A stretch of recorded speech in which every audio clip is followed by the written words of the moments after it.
நீங்கள் சொன்னீங்க அவங்களுக்கு ஒரு நம்பிக்கை இருக்குது, யாராவது ஒரு உடல்நிலை சரியில்லைன்னா அங்கே போவாங்க, அந்த நம்பிக்கை போகிறாங்க, அந்த மாதிரி சொன்னீங்க அந்த தர்காவுக்கு. அதே போல் தான் இந்த பக்கமும் போகிறாங்க, முருகன் கோயிலுக்கு போகிறாங்க. அதுதான் அவங்க சொல்கிறாங்க, நம்ம நம்பிக்கையில் தான் நாங்களும் போகிறோம் வரோம்.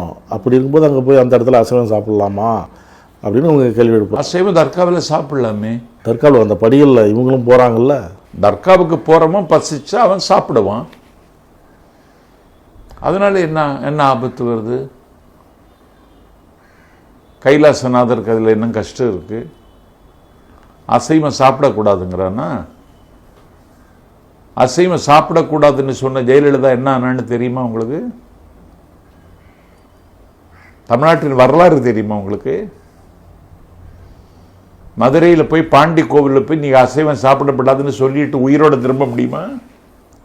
எங்க சாப்பாடுங்க அது? நான் எதை சாப்பிட்றேனோ அதை என்னுடைய இறைவனுக்கு படைத்து சாப்பிடுதுங்கிறது இந்த மண்ணில் ஒரு மரபார்ந்த அடையாளம்ங்க. இந்துக்களை அவமதிக்கிறதுக்காக தான் அந்த மாதிரி சாப்பிட்டாங்கிறாங்க அவங்க. அப்படின்னா கண்ணப்ப நாயனார் யாரு? கண்ணப்ப நாயனாருங்கிறவன் பொத்தப்பி நாட்டினுடைய அரசன். அவருக்கு பேரு நாகன், அவருடைய மனைவி பேர் தத்தை. அவர்களுக்கு பிறந்த குழந்தை தான் திண்ணப்பன். குழந்தை இல்லாம இருந்தது, முருகனை பிரார்த்தனை செய்து பெற்ற குழந்தை திண்ணப்பன்.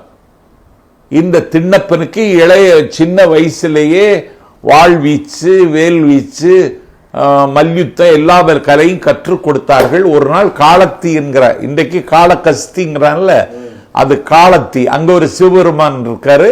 அந்த சிவபெருமான் அவன் பார்த்த உடனே அவன் மெய் சிலிர்த்தான். ஒரு புலகாங்கிதமும் பூரிப்பும் அவருக்கு உள்ளே புகுந்து கொண்டது. ஒரு குற்றால குதூகலம் அவரை ஆட்கொண்டது. அந்த கண்ணுதர் பெருங்கடவுளை கண்களிக்க கண்டு கும்பிட்டான். அதுக்கு பிறகு அவன் ஒரு நாட்டினுடைய மன்னன் என்பதை மறந்து சிவனுக்கு அவன் சேவித்தான்.